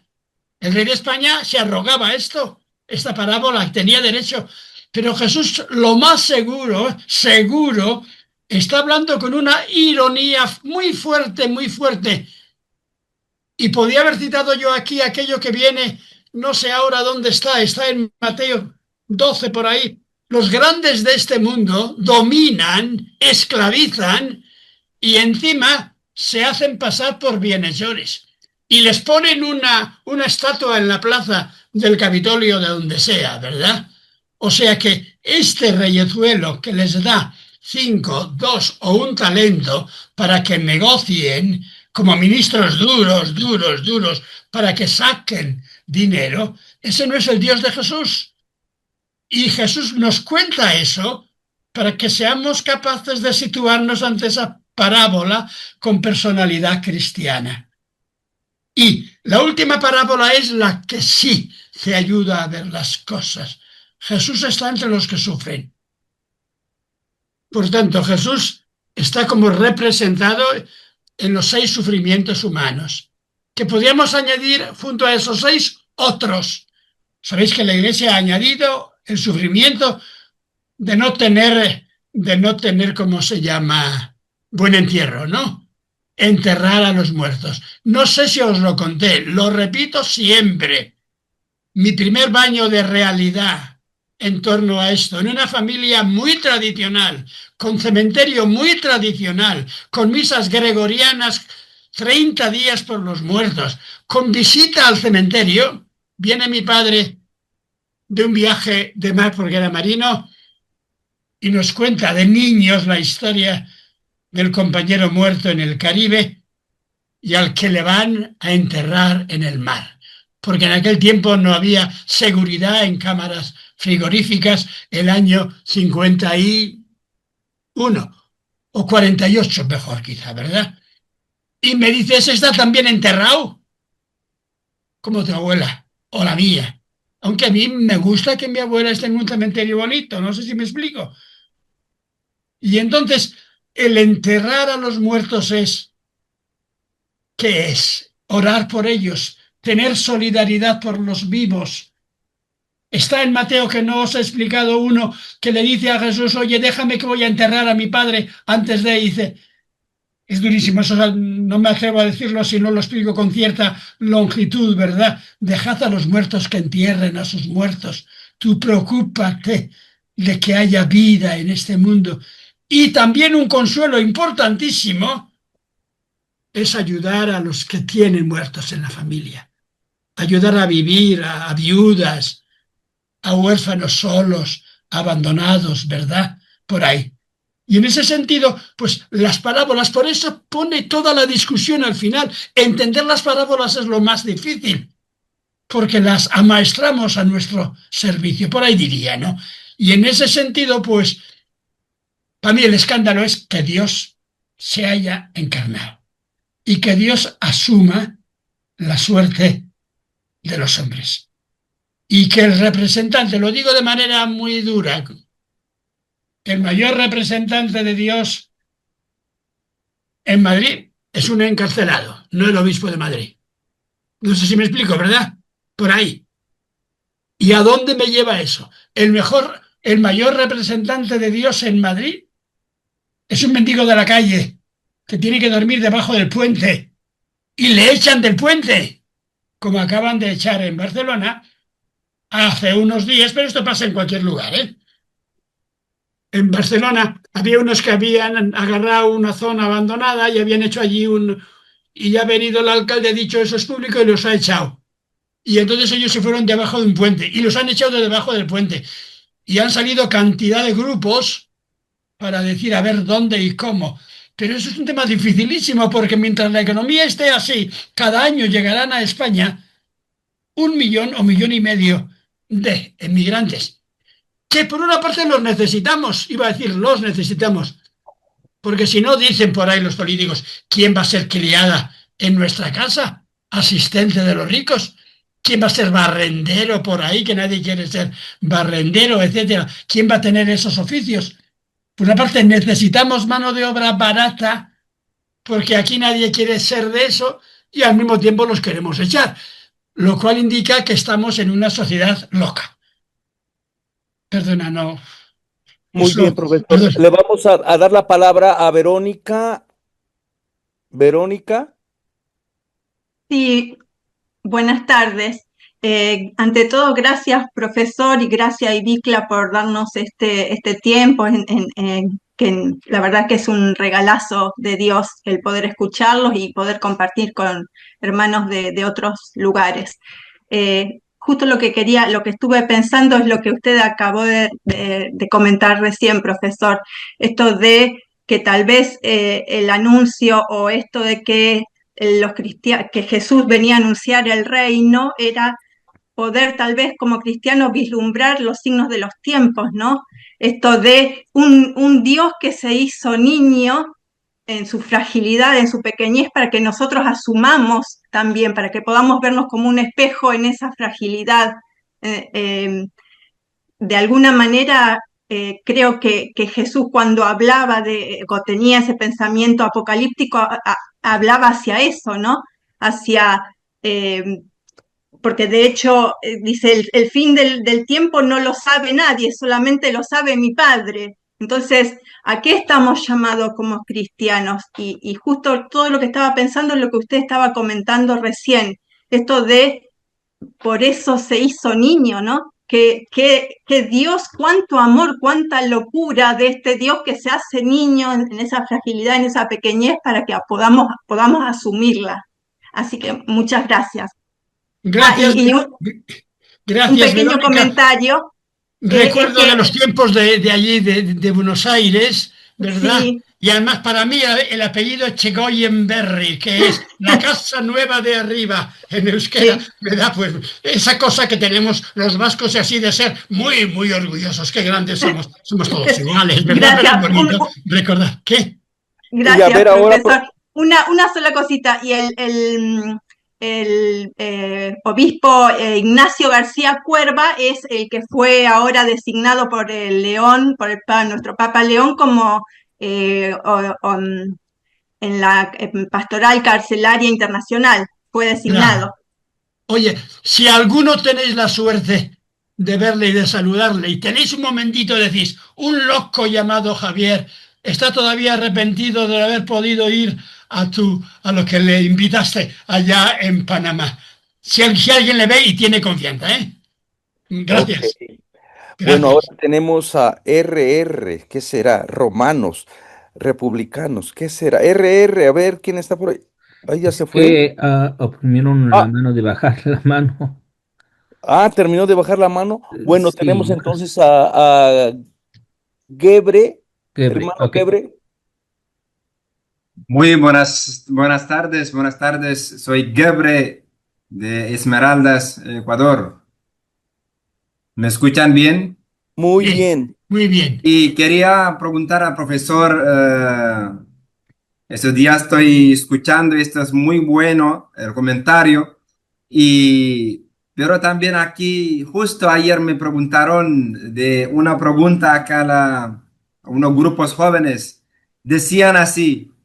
Y mañana tengo este encuentro con el profesor, va a hablar de justicia, la final justicia. Me preguntaron, si es así, ¿por qué necesitamos? ¿Qué dice la Biblia? Aquí dice la pregunta, ¿por qué la Biblia dice, el que no come mi cuerpo y no bebe mi sangre no tiene la vida eterna? Y usted está hablando solamente de la Cáritas. Entonces no necesitamos esta parte de Eucaristía. Entonces, si puedes ayudarme a reconciliar las dos cosas, me disculpa la pregunta. No, no, disculpa ninguna. Ese es el tema fundamental, central del cristianismo. La Eucaristía es el hecho de que la forma más fuerte de darse es compartir la comida. Segundo, hacerse comida unos para otros. La comida verdadera de Jesús es compartir su vida, vivir como Él. Tercero, todo esto lo tiene desarrollado de manera increíblemente bonita el Evangelio de Juan en el capítulo 6, en el sermón del pan de vida de Cafarnaún, que cada uno de nosotros tenemos que hacernos vida para otros. ¿Qué es comernos en sentido externo? No has entendido nada. Si es comernos en sentido externo, es que mi vida sea alimento de vida. Que mi vida sea estímulo, que mi vida sea riqueza de vida para otros, de tal manera que el compartir el cuerpo de Cristo significa formar un cuerpo de amor todos nosotros, viviendo cada uno al servicio de otros. Es importantísimo dar que haya pan, pero se puede dar pan como se da pan también. Iba a decir a los cerdos, a los chanchos, se les echa desde arriba. Es dar no solamente pan, sino dar vida, confianza, cariño en sus diversos sentidos de la palabra. Y en ese sentido, todo lo que yo he dicho, todo, en el fondo, se condensa en la Eucaristía. Hay entre católicos y protestantes una especie de pequeña disputa. Los protestantes acentúan más la palabra, los católicos quizá hemos dado más importancia al sacramento y demás, pero ambas cosas son inseparables. Y el sermón de pan de vida, la mitad, parece que se dedica a la palabra, darnos palabra unos a otros, compartir la palabra. Compartir la palabra es compartir la conversación, compartir el afecto, compartir el secreto de la vida unos con otros y al mismo tiempo compartir la vida real, externa, el pan de este mundo, ¿verdad? Y en ese sentido estamos intentando buscar por qué el sacramento de la Eucaristía es el sacramento de el descubrir a Dios en el amor, en la comida compartida entre los hermanos. Por ahí sería. Muchas gracias. Miren, ya estamos sobre las 2. Vamos a dejar, vamos a pararle aquí porque necesito hacerle una consulta al doctor Picasa, pero en privado. Profesor, le voy a dar una llamadita. Ay, a la gente está allí. ¿Qué le irá a decir? Para darle muchas felicitaciones. Gracias. Terminando ahorita mismo le doy una llamadita. Hermanos, hermanas, Hasta mañana. bienaventuradas, amadas de Dios, amados de Dios, qué bueno que sigan con nosotros.